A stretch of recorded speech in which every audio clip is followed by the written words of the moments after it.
ನಾನು ಪ್ರಶ್ನೆ ಮಾಡ್ತೇನೆ, ನಾಚಿಕೆ ಮಾನ ಮರ್ಯಾದೆ ಇದ್ರೆ ಕರ್ನಾಟಕದ 7 ಕೋಟಿ ಜನರ ಮುಂದೆ ಉತ್ತರ ಕೊಡಿ. 42,000 ಕೋಟಿ ರೂಪಾಯಿ ಬಿಡುಗಡೆ ಆಗಿದ್ದು ಖರ್ಚು ಮಾಡಲಿಕ್ಕೆ ಸಾಧ್ಯ ಆಗಲಿಲ್ಲ ನಿಮ್ಮ ಯೋಗ್ಯತೆಗೆ. ಅದನ್ನ ಮಾಡದೆ ಇವತ್ತು ಏನ್ ಮಾಡ್ತಾ ಇದ್ದೀರಿ ನೀವು? ಅಜಾನ್ ವಿರುದ್ಧ ಹೇಳಿಕೆ ಕೊಡೋದು. ಉರಿಗೌಡ ನಂಜೇಗೌಡ ಟಿಪ್ಪುನ ಕೊಂದ್ರು ಅಂತ ಹೇಳೋದು. ಮಾನ ಮರ್ಯಾದೆ ನಾಚಿಕೆ ಇಲ್ವೇನ್ರಿ ನಿಮ್ಗೆ? 7 ಕೋಟಿ ಜನ ನಿಮ್ಗೆ ಓಟ್ ಕೊಟ್ಟಿದ್ದು ಕರ್ನಾಟಕ ರಾಜ್ಯದ ಅಭಿವೃದ್ಧಿ ಮಾಡಿ ಅಂತ ಹೇಳಿ, ನಮ್ಮ ಮಕ್ಕಳಿಗೆ ಪ್ರಾಥಮಿಕ ವಿದ್ಯಾಭ್ಯಾಸ ಕೊಡಿ ಅಂತ ಹೇಳಿ, 7 ಕೋಟಿ ಜನರಿಗೆ ಆರೋಗ್ಯ ಕೊಡಿ ಅಂತ ಹೇಳಿ ಉರಿಗೌಡ ನಂಜೇಗೌಡ ಅಜಾನು ಹಿಜಾಬ್ ಮಾತಾಡಕ್ಕಲ್ಲ ನಿಮ್ಮನ್ನ ಅಧಿಕಾರಕ್ಕೆ ಕಳಿಸಿರುವಂತದ್ದು. ಈಶ್ವರಪ್ಪ ಒಂದು ಕಡೆ, ನರೇಂದ್ರ ಮೋದಿ ಹೇಳ್ತಾರೆ ಮುಸಲ್ಮಾನ್ ವಿದ್ಯಾರ್ಥಿಗಳಿಗೆ ಒಂದು ಕೈನಲ್ಲಿ ಕುರಾನ್, ಒಂದು ಕೈನಲ್ಲಿ ಕಂಪ್ಯೂಟರ್ ಕೊಡಿ ಅಂತ ಹೇಳಿ ಸಬ್ಕಾ ಸಾಥ್ ಸಬ್ಕಾ ವಿಕಾಸ್ ಅಂತ ಹೇಳ್ತಾರೆ. ಮೋದಿ ಅವರು ನಿಮ್ಮದೇ ಮಂತ್ರಿ ಒಬ್ಬ, ಮಾಜಿ ಮಂತ್ರಿ ಒಬ್ಬ ಅಲ್ಲಾಹನ ಬಗ್ಗೆ ಅವಹೇಳನ ಮಾಡ್ತಾನೆ. ಅಲ್ಲಾಹನ ಕಿವುಡನ ಕಿವಿ ಕೇಳೋದಿಲ್ವಾ? ಯಾಕೆ ಅಜಾನ್ ಕೊಡ್ತಾರೆ ಅಂತ ಹೇಳಿ ಮೂರ್ಖ ಈಶ್ವರಪ್ಪ. ಸ್ವಲ್ಪ ಆದ್ರೂ ಕಾಮನ್ ಸೆನ್ಸ್, ಇಷ್ಟು ವರ್ಷ ಮಂತ್ರಿ ಆಗಿ MLA ಆಗಿ ಕಾಮನ್ ಸೆನ್ಸ್ ಬೇಕು ನಿಮಗೆ. ದೇವಸ್ಥಾನದಲ್ಲಿ ಬರುವ ಸುಪ್ರಭಾತವಾಗ್ಲಿ, ಚರ್ಚ್ನಿಂದ ಬರುವ ಗಂಟೆ ಆಗ್ಲಿ, ಮಸೀದಿಯಿಂದ ಬರುವ ಅಜಾನ್ ಆಗ್ಲಿ, ಅದು ದೇವರಿಗೆ ಕಿವಿ ಕೇಳೋದಿಲ್ಲ ಅಂತ ಅಲ್ಲ. ಗಣಪತಿಗೋ ಅಲ್ಲಾನಿಗೋ ಯೇಸುಗೋ ಕಿವಿ ಕೇಳೋದಿಲ್ಲ ಅಂತ ಅಲ್ಲ. ಕಾಮನ್ ಸೆನ್ಸ್ ನಿಮಗೆ ಗೊತ್ತಿರಲಿ. ಅಜಾನ್ ಅನ್ನುವಂಥದ್ದು ಜನರನ್ನ ಪ್ರಾರ್ಥನೆಗೆ ಕರೆಯುವಂತ ಒಂದು ಕೂಗಾಗಿರ್ತದೆ. इतना बोलने के बावजूद भी मुसलमान बीजेपी में अफसोस होता है मुझे। बीजेपी में जाकर उनका गुलामी करने वाले चपरासी मुसलमानों, काल खोलकर शर्म नहीं आता तुमको? रत्ती बराबर भी ईमान है क्या तुम ना? मैं पूछना चाहता हूं रोशन बेग को, मैं पूछना चाहता हूं अजीम को, मैं पूछना चाहता हूं जितने भी मुसलमान बीजेपी का गुलाम बनकर काम कर रहे हैं, अल्लाह के ऊपर, अल्लाह को बेहुरमती करे, रसूल को बेहुरमती करे, कुरान को बेइज्जती करे, मदरसा बंद करने का काम करते, शर्म नहीं आता तुम ना? शर्म नहीं आता तुम ना? कहां है तुम्हारा ईमान? इतना गुलामी।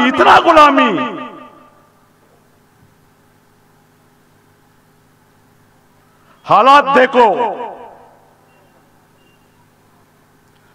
जाकर पूछना हुनसूर में जितने भी ये बीजेपी के लिए अगर कोई काम कर रहा है तो पूछना। जब ईश्वरप्पा अल्लाह के खिलाफ जो बात करिया, बसवनगढ़ पार्टी यत्नाल मदरसे के खिलाफ बात करिया, कहां थे तुम्हें? तुम्हारा लीडर को पूछने का हिम्मत हुई क्या? गुलाम है, तुम्हें बताओ गुलाम है उन्होंने, चंद पैसों के लिए, उहदे के लिए भिखारी बनकर जाकर है। ಮುಸಲ್ಮಾನರಿಗೆ ನಾವು ಕಚೇರಿಯ ಕಸ ಗುಡಿಸಕ್ಕೂ ಕೊಡೋದಿಲ್ಲ ಅನ್ನುವಂತ ಈಶ್ವರಪ್ಪನವರ ಹಿಂದೆ ನಮ್ಮ ಮುಸಲ್ಮಾನ್ ಮೌಲ್ವಿಗಳು ಹೋಗ್ತಾ ಇದ್ದಾರೆ. मौलवियां भी जारी भाई। 2009 जून 21 तारीख को इस देश को खौफ से आजादी दिलाने के लिए, इस देश का 140 करोड़ जो भी अवाम है उसको खौफ से आजादी और भूख से आजादी दिलाने के लिए इस देश में तमाम लोगों को बराबरी मिलना, समानता मिलना, तमाम आवाम को मौका मिलना, इक्वल राइट्स मिलना, एक इज्जत की जिंदगी मिलना, एक बावखार जिंदगी मिलना, इसको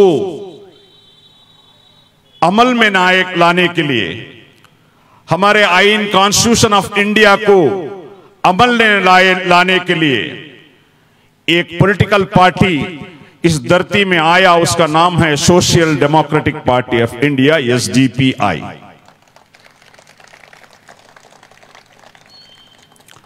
14 साल से इस सरजमीन में इंडिया का कोने कोने में हम लोग जद्दोजहद और मेहनत कर लेकर हैं। किधर भी जुल्म हुआ, नाइंसाफी हुआ,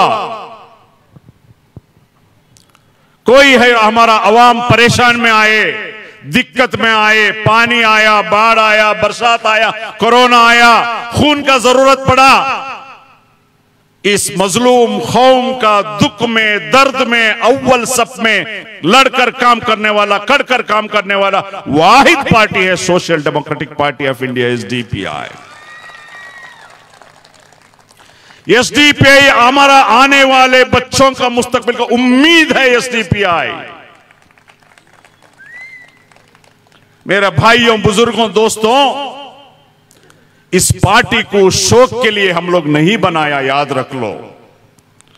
किसी को एमएलए बनाने के लिए, किसी को काउंसिलर कारपोरेटर बनाने के लिए, किसी को लीडर बनने के लिए, बड़े बड़े गाड़ियों में घूमने के लिए, बड़े बड़े बंगलों में आयश करने के लिए, किसी का पैसा लूट को मारने के लिए, किसी को धोखा देने के लिए इस पार्टी हम लोग नहीं बनाया। इस पार्टी बनाने का पीछे 75 साल का इस कौम का दर्द, इस कौम का ऊपर हुआ जुल्म, नाइंसाफी, गरीबी, गुलामी, ये देखकर, इसको देखकर इससे निजात दिलाने के लिए हिम्मत होकर आकर एक पार्टी बनाया, उसका नाम है एसडीपीआई। शौक के लिए पार्टी नहीं बनाया। किसी पार्टी ने टिकट नहीं दिया, किसी पार्टी ने इज्जत नहीं दिया, किसी पार्टी ने मुझे उहदा नहीं लिया बोलकर गुस्सा कर लेकर, रुस कर आकर एक पॉलिटिकल पार्टी नहीं बनाया। याद रख लो, 75 साल का जो इस देश का बाशिंदे, उसमें भी मुसलमान, दलित, आदिवासी, गरीब तबके का दुख है ना, दर्द है ना, नाइंसाफी है ना, जुल्म है ना, जेलों में हमारे बच्चे हैं ना, वो दर्द देकर इस पॉलिटिकल पार्टी बनाया हम लोग। इंसाफ कायम करने के लिए, नाइंसाफी को रोकने के लिए, इंसाफ कायम करने के लिए social democratic party of India हम लोग बनाया। 14 साल में हम लोग इस देश का कोने कोने पे हम लोग काम कर लेकर है। कोरोना आया, बाढ़ आया, पानी आया, मुश्किलात आया, लोग परेशान थे, क्या करना है भाई, कोई मालूम नहीं हो रहा था क्या करना, कितना तकलीफ, वो दुख, वो दर्द आप लोग देखे हैं। अव्वल सब में हमारे नौजवान काम कर कर है। आपको मालूम होना चाहिए, कोरोना का वक्त में खिदमत करते करते कितने की हमारे भाइयां शहीद हो गए। किसके लिए? ये आपके लिए है। आज हालात, सियासत क्या हो लेकर है, ಯಾವುದೇ ಗೋಡೆಗಳಲ್ಲಿ ಜಾಗ ಇಲ್ಲ, ಯಾವುದೇ ಟಿವಿ ಚಾನೆಲ್ಗಳು ತೆರೆದ್ರೆ, ಯಾವುದೇ ಪತ್ರಿಕೆ ತೆರೆದ್ರೆ ಇವ್ರದೇ ಅಡ್ವರ್ಟೈಸ್ಮೆಂಟ್, ಕೋಟ್ಯಾಂತರ ಹಣದ ಅಡ್ವರ್ಟೈಸ್ಮೆಂಟ್. ಏನು ಬಿಜೆಪಿ ಭರವಸೆ ಅಂತ ಹೇಳ್ತಾರೆ ಮುಖ್ಯಮಂತ್ರಿ ಬೊಮ್ಮಾಯಿ ಅವರೇ. ಯಾವ ಭರವಸೆ ನಿಮ್ದು? 40% ಕಮಿಷನ್ ತಗೊಳ್ಳೋದೇ ನಿಮ್ದು ಭರವಸೆನಾ? 40% ಕಮಿಷನ್ ತಗೊಳ್ಳೋದು ಭರವಸೆನಾ? ಸಬ್ ಇನ್ಸ್ಪೆಕ್ಟರ್ ನೇಮಕಾತಿಯಲ್ಲಿ ತಲಾ ಒಬ್ಬ ಅಭ್ಯರ್ಥಿಯೊಂದಿಗೆ 80 ಲಕ್ಷ ಲಂಚ ತಗೊಳ್ಳೋದೇ ನಿಮ್ಮ ಭರವಸೆನಾ? ನಿಮಗೆ ನೆನಪಿರಲಿ, ಕರ್ನಾಟಕ ರಾಜ್ಯದಲ್ಲಿ ಇಲ್ಲಿಯವರೆಗೆ ಫುಲ್ ಮೆಜಾರಿಟಿಯೊಂದಿಗೆ ಇಲ್ಲಿಯವರೆಗೆ ಬಿಜೆಪಿ ಅಧಿಕಾರಕ್ಕೆ ಬಂದಿಲ್ಲ. ಇವರೆಲ್ಲ ಬಿಜೆಪಿ ಇಷ್ಟರವರೆಗೆ ಅಧಿಕಾರಕ್ಕೆ ಬಂದದ್ದು ಬೇರೆ ಪಕ್ಷಗಳ ಎಂಎಲ್ಎಗಳನ್ನ ದನ, ಕುರಿ, ನಾಯಿ, ಹಂದಿಯಂತೆ ಪರ್ಚೇಸ್ ಮಾಡಿಕೊಂಡು ಅವರು ಎಂಎಲ್ಎಗಳನ್ನ ಖರೀದಿ ಮಾಡಿಕೊಂಡು ಅಧಿಕಾರ ನಡೆಸಿದ್ದಾರೆ. ನಿಮ್ಗೆ 80-90 ಸೀಟ್ ಸಿಕ್ಕಿದ್ರೆ 30-40 ಎಂಎಲ್ಎಗಳನ್ನ ಕಾಂಗ್ರೆಸ್ನ, ಜೆಡಿಎಸ್ನ ಎಂಎಲ್ಎಗಳನ್ನ ಖರೀದಿ ಮಾಡಿವಾದ್ರೂ ನಾವು ಅಧಿಕಾರ ಮಾಡ್ತೇವೆ. ಇದೇನಾ ಭರವಸೆ ಬೊಮ್ಮಾಯಿ ಅವರೇ? ನಿಮ್ಮ ಯೋಗ್ಯತೆಗೆ ನಮ್ಮ ಸರ್ಕಾರಿ ಶಾಲೆಯಲ್ಲಿ ಓದುವ ಮಕ್ಕಳಿಗೆ 2 ಜೊತೆ ಸಾಕ್ಸ್ ಕೊಡ್ಲಿಕ್ಕಾಗಿಲ್ಲ, ಭರವಸೆ ಹೇಳ್ತಿದ್ರೆ ನಾಚಿಕೆ ಆಗೋದಿಲ್ವ ನಿಮಗೆ? ಕೇಂದ್ರದಿಂದ ನರೇಂದ್ರ ಮೋದಿ ಅವರು ಆಗಾಗ ಬರ್ತಾರೆ. ಇಲ್ಲಿ ಇವರಿಗೆ ಓಟ್ ಕೇಳಲಿಕ್ಕೆ ಧೈರ್ಯ ಇಲ್ಲ, ಹಾಗಾಗಿ ನರೇಂದ್ರ ಮೋದಿ ಅವರ ಮುಖ ತೋರಿಸಿ ಓಟ್ ಕೇಳೋದು. ಮೊನ್ನೆ ಬೆಂಗಳೂರು ಮೈಸೂರು ಹೆದ್ದಾರಿಯಲ್ಲಿ ಹೆದ್ದಾರಿನ ಉದ್ಘಾಟನೆ ಮಾಡಿದ್ರು, ಒಂದು ಸ್ವಿಮ್ಮಿಂಗ್ ಪೂಲ್ ಉದ್ಘಾಟನೆ ಮಾಡಿದ್ರು. तुम्हें हाईवे में गए तो स्विमिंग भी कर ले जाओ, वैसे होता पानी कड़को है बारिश आया. ಆ ಉದ್ಘಾಟನೆ ಬರುವ ನರೇಂದ್ರ ಮೋದಿ ಅವರು, ಅಮಿತ್ ಶಾ, ಯಾರೆಲ್ಲ ಇದ್ದೀರಿ ಕೇಂದ್ರದ ಮಂತ್ರಿಗಳು, ಕೇಂದ್ರ ಪುರಸ್ಕೃತ ಯೋಜನೆಗಳಲ್ಲಿ 20,000 ಕೋಟಿ ಬಾಕಿ ಇದೆ. ದಮ್ಮಿದ್ರೆ ಬೊಮ್ಮಾಯಿಯವರೇ, ತಾಕತ್ತಿದ್ರೆ ನೀವು ಕೇಳಿ, ಕೇಂದ್ರದಿಂದ 20,000 ಕೋಟಿ ರೂಪಾಯಿ ಬಾಕಿ ಇದೆ. ನಿಮ್ಗೆ ದಮ್ಮಿದ್ರೆ, ತಾಕತ್ತಿದ್ರೆ ನೀವು ಬಿಡುಗಡೆಗೊಳಿಸಿ. ಇದರಲ್ಲಿ ತಾಕತ್ ತೋರಿಸಿ ನೀವು. ಇದರಲ್ಲಿ ತಾಕತ್ ಅಜಾನ್ ಬಗ್ಗೆ ಮಾತಾಡೋದು, ಹಲಾಲ್ ಬಗ್ಗೆ ಮಾತಾಡೋದು, ಯಾರೋ ಹೆಣ್ಮಕ್ಳು ಹಿಜಾಬ್ ಹಾಕೊಳ್ಳೋದು, ಅದ್ರ ಬಗ್ಗೆ ನಾಚಿಕೆ ಆಗೋದಿಲ್ವೇನ್ರಿ? ಮಾನ ಮರ್ಯಾದೆ ಸ್ವಲ್ಪನಾದ್ರೂ ಇಲ್ವೇನ್ರಿ ನಿಮ್ಗೆ? ಜನ ನೋಡ್ತಾರೆ ಅಂತ ಯೋಜನೆ. 20,000 ಕೋಟಿ ಬಡವರ ಹಣ ರೀ, ನಮ್ಮ ಟ್ಯಾಕ್ಸ್ ಹಣ 20,000 ಕೋಟಿ ಕೇಂದ್ರದಲ್ಲಿ ಪೆಂಡಿಂಗ್ ಇದೆ. ಬಿಡುಗಡೆ ಮಾಡ್ಸಕ್ ದಮ್ಮಿಲ್ಲ, ಧೈರ್ಯ ಇಲ್ಲ. ಇಲ್ಲಿ ಮಾತಾಡ್ತಾರೆ ಮುಸಲ್ಮಾನರ ಬಗ್ಗೆ, ಇಲ್ಲಿ ಮಾತಾಡ್ತಾರೆ ಕ್ರಿಶ್ಚಿಯನ್ರ ಬಗ್ಗೆ, ಇಲ್ಲಿ ಮಾತಾಡ್ತಾರೆ ದಲಿತರ ಬಗ್ಗೆ. ಇನ್ನು ಹೇಳ್ತೀನಿ, ವಿರೋಧ ಪಕ್ಷದ ಜವಾಬ್ದಾರಿ ಏನಾಗಿತ್ತು? ಮಾನ್ಯ ಸಿದ್ದರಾಮಯ್ಯನವರೇ, ಮಾನ್ಯ DK ಶಿವಕುಮಾರ್ ಅವರೇ, ಮಾನ್ಯ ಕುಮಾರಸ್ವಾಮಿ ಅವರೇ, ನಿಮ್ಮ ಜವಾಬ್ದಾರಿ ವಿರೋಧ ಪಕ್ಷವಾಗಿ ಏನಿತ್ತು? 42,000 ಕೋಟಿ ರೂಪಾಯಿ ಅನುದಾನ ವೆಚ್ಚವಾಗದೆ ಉಳಿದಿದೆ. ಇದರ ಬಗ್ಗೆ ಮಾತನಾಡಿದ್ರ ನೀವು? 20,000 ಕೋಟಿ ಕೇಂದ್ರದಲ್ಲಿ ಪೆಂಡಿಂಗ್ ಇದೆ. ವಿರೋಧ ಪಕ್ಷವಾಗಿ ನೀವು ಏನ್ ಮಾಡಿದ್ರಿ? ಇಲ್ಲಿ ಬಂದ್ಬಿಟ್ಟು ಗ್ಯಾರಂಟಿ ಕೊಡ್ತಾ ಇದ್ರಿ, ಸೀರೆ ಕೊಡ್ತೀವಿ ಗ್ಯಾರಂಟಿ, ಅದೇನೋ ಗ್ಯಾರಂಟಿ ಇತ್ತು. ನಮಗೆ ಗ್ಯಾರಂಟಿ ಬೇಕಾಗಿರೋದು ವಿರೋಧ ಪಕ್ಷವಾಗಿ ನಮ್ಮ ಟ್ಯಾಕ್ಸ್ ಹಣ, ನಮ್ಮ ಅನುದಾನ ನಮ್ಮ ರಾಜ್ಯಕ್ಕೆ ಬರಬೇಕು. 1 ರೂಪಾಯಿ ಬಾಕಿ ಆಗದೆ ನಮ್ಮ ರಾಜ್ಯಕ್ಕೆ ಬರಬೇಕು. ಬಿಡುಗಡೆ ಆದ ಅನುದಾನ ಯಾವುದು ಕೂಡ ವಾಪಸ್ ಆಗದೆ ಜನರಿಗೆ ತಲುಪಿಸಬೇಕು. ಅದು ವಿರೋಧ ಪಕ್ಷದ ಕೆಲಸ, ಅದು ವಿರೋಧ ಪಕ್ಷದ ಕೆಲಸ. ಅದು ಕಾಂಗ್ರೆಸ್ ಪಕ್ಷ ಮತ್ತು JDS ಪಕ್ಷ ಇದನ್ನ ಮಾಡಬೇಕಾಗಿತ್ತು. ಇವತ್ತು ಗ್ಯಾರಂಟಿ ಹೇಳ್ಕೊಂಡು ತಿರುಗ್ತಾ ಇದ್ದಾರೆ. ನಿಮ್ಗೆ ಎಲ್ಲ ಮನೆ ಮನೆಗೆ ಗ್ಯಾರಂಟಿ ಬರ್ತಾ ಇದ್ದಾರೆ. ಇನ್ ಗೊತ್ತಿರಲಿ, ವಿಶ್ವಗುರು ಅಂತ ಹೇಳಿ ಬಿಜೆಪಿ ಅವರು ವಿಶ್ವಗುರು ವಿಶ್ವಗುರು, ಮೋದಿ ಹಾಗೆ ಮೋದಿ ಹೀಗೆ ಅಂತ ಹೇಳ್ಕೊಂಡು ಸೋಷಿಯಲ್ ಮೀಡಿಯಾದಲ್ಲಿ ಹೊಡಿತಾ ಇದ್ದಾರೆ. ನಿಮಗೆ ಗೊತ್ತಿರಲಿ, ಗ್ಲೋಬಲ್ ಹಂಗರ್ ಇಂಡೆಕ್ಸ್, ವಿಶ್ವದ ಹಸಿವಿನ ಸೂಚ್ಯಂಕದಲ್ಲಿ ಒಟ್ಟು 121 ರಾಷ್ಟ್ರಗಳಲ್ಲಿ 107ನೇ ಸ್ಥಾನ ಭಾರತದ್ದು. ವಿಶ್ವಗುರು ಅಂತ ಹೇಳ್ತಿರಲ್ಲ, ದಮ್ಮಿದ್ರೆ ತಾಕತ್ತಿದ್ರೆ ಜನರ ಮುಂದೆ ಉತ್ತರ ಹೇಳಿ. ಗ್ಲೋಬಲ್ ಹಂಗರ್ ಇಂಡೆಕ್ಸ್ ರಲ್ಲಿ 121 ದೇಶಗಳಲ್ಲಿ 107ನೇ ಸ್ಥಾನ. ಅಂದ್ರೆ ಏನ್ ಹೇಳ್ತದೆ ಅಂತಂದ್ರೆ, ಅದು ಹಂಗರ್ ಇಂಡೆಕ್ಸ್, ಅದರ ಸ್ಕೋರ್, ಹಸಿವಿನ ಸ್ಕೋರ್ 29.1. ವೆರಿ ಸೀರಿಯಸ್ ಅಂತ ಹೇಳ್ತದೆ, ವೆರಿ ಸೀರಿಯಸ್ ಅಂತ ಹೇಳ್ತದೆ ಗ್ಲೋಬಲ್ ಹಂಗರ್ ಇಂಡೆಕ್ಸ್. 107ನೇ ಸ್ಥಾನಕ್ಕೆ ನಮ್ಮ ದೇಶವನ್ನ ತಳ್ಳಿ ಇವತ್ತು ವಿಶ್ವಗುರು ವಿಶ್ವಗುರು ಅಂತ ಹೇಳಿ ನಾವೇ ಮಾಡಿದ್ದು. ಸಬ್ಕಿ ಸಾಥ್ ಸಬ್ಕಾ ವಿಕಾಸ್, ಅಚ್ಚೇ ದಿನ ಆನೆ ವಾಲಾ ಹೈ. ಇದನ್ನೆಲ್ಲ ಕೇಳಬೇಕಾದಂತ ವಿರೋಧ ಪಕ್ಷಗಳು, ಅವರು ಕೂಡ ಕಾಟಾಚಾರಕ್ಕೆ ವಿರೋಧ ಪಕ್ಷವಾಗಿದೆ. ಕಾಂಗ್ರೆಸ್ನ ನಾಯಕರು ಇವತ್ತು ನಿಮ್ಮ ಮುಂದೆ ಗ್ಯಾರಂಟಿ ತಗೊಂಡು ಬರ್ತಾ ಇದ್ದಾರೆ. ಕಾಂಗ್ರೆಸ್ ಮುಖಂಡರಿಗೆ, ಕಾಂಗ್ರೆಸ್ ನಾಯಕರಿಗೆ ನಾವು ಕೇಳುವುದು, ಈ ರಾಜ್ಯದ ಜನತೆ 2018ರಲ್ಲಿ ನಿಮಗೆ ಓಟು ಕೊಟ್ಟು ಗೆಲ್ಲಿಸಿದ ನಂತರ, ಸಮ್ಮಿಶ್ರ ಸರ್ಕಾರ ಬಂದ ನಂತರ ಕಾಂಗ್ರೆಸ್ನ 14 MLAಗಳು, JDSನ 3 MLAಗಳು ದನ, ಕುರಿ, ನಾಯಿ, ಹಂದಿ ಮಾರಾಟ ಆದ್ರಲ್ಲ, ಆ ರೀತಿ ಈ ಬಾರಿ ಗೆದ್ದಂತಹ ಕಾಂಗ್ರೆಸ್ನ MLAಗಳು ಮಾರಾಟ ಆಗೋದಿಲ್ಲ ಅನ್ನುವಂತ ಗ್ಯಾರಂಟಿಯನ್ನ ಕರ್ನಾಟಕ ಜನತೆಗೆ ನೀವು ಕೊಡಬೇಕು. 2,000 ರೂಪಾಯಿದು ಗ್ಯಾರಂಟಿ ಅಲ್ಲ ನಮಗೆ ಬೇಕಾಗಿರೋದು. 2000 का गारंटी भीख नहीं बुझाना। तुम्हारे MLA जीतने के बाद, हमारा वोट लेकर जीतने के बाद, गाय का जैसा बीजेपी को 50 करोड़ को सेल होती ना, वो सेल होते नहीं बोलकर गारंटी दियो, सेल होते नहीं बोलकर दियो। मध्य प्रदेश में फुल मेजॉरिटी के साथ हुकूमत दी कांग्रेस को, 20 को 3 MLA, 15 साल के बाद कांग्रेस को हुकूमत मिला। सुनना तुम्हें, 15 साल के बाद कांग्रेस को मध्य प्रदेश में हुकूमत मिला फुल मेजॉरिटी के साथ। 23 एमएलए 1000 करोड़ रुपए को सेल हो गए। कहते को 1000 करोड़ रुपए को सेल हो गए। क्या हो गया उधर? 15 महीने के बाद बीजेपी को हुकूमत है। कौन लाए भाई बीजेपी को हुकूमत? कौन लाए? एसडीपी कंटेस्ट करे तो तुम्हें कंटेस्ट करे तो बीजेपी आ जाते। शर्म नहीं आता तुम ना?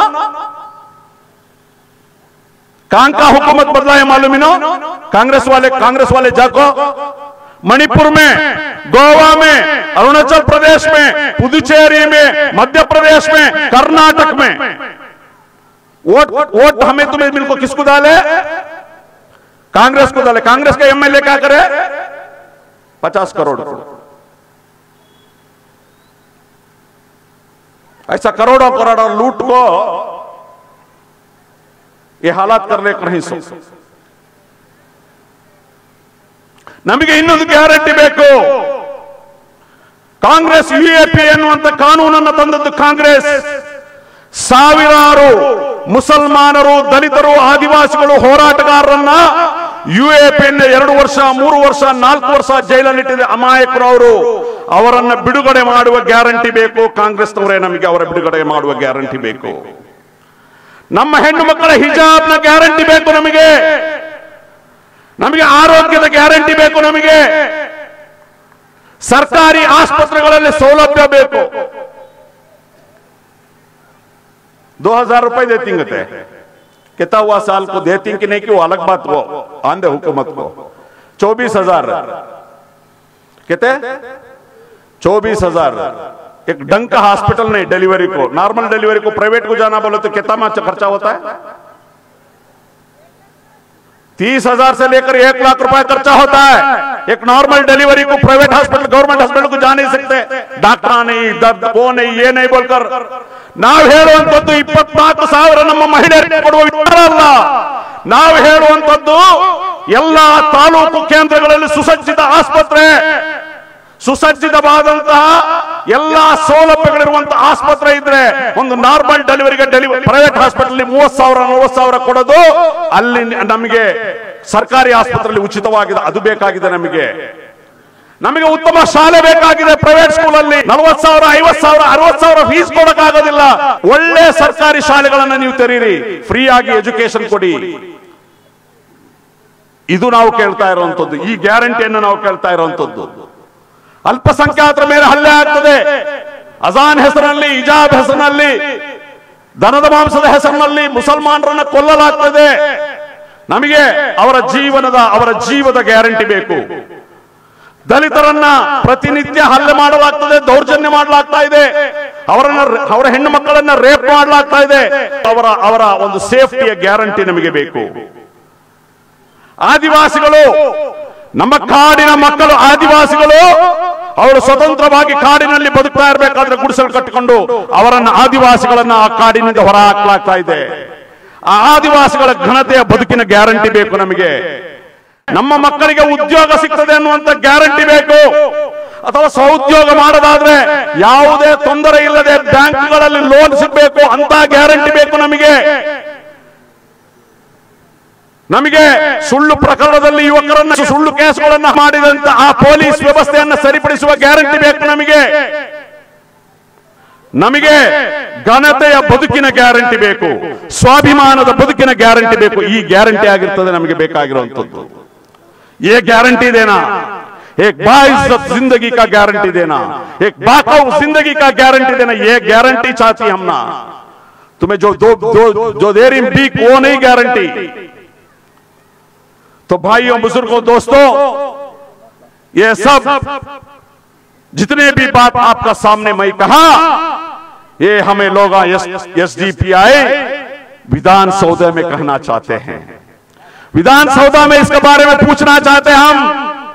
14 साल आपके लिए गली गली में घूम के काम करे, मारपीट हुआ, हमारे ऊपर केस हुआ, हमारे ऊपर जुल्म हुआ, नाइंसाफी हुआ, पूरा कर लेकर भी आपके मुस्तकबिल के लिए, हमारे बच्चों के मुस्तकबिल के लिए काम कर रहे हैं. और एक बात बोल तो खत्म कर. तुम्हें माइनॉरिटीज के लिए, मुसलमान और माइनॉरिटीज के लिए 400 करोड़ ग्रांट हुआ। कहते 400 करोड़ में अब तक खर्चा करी 2 करोड़।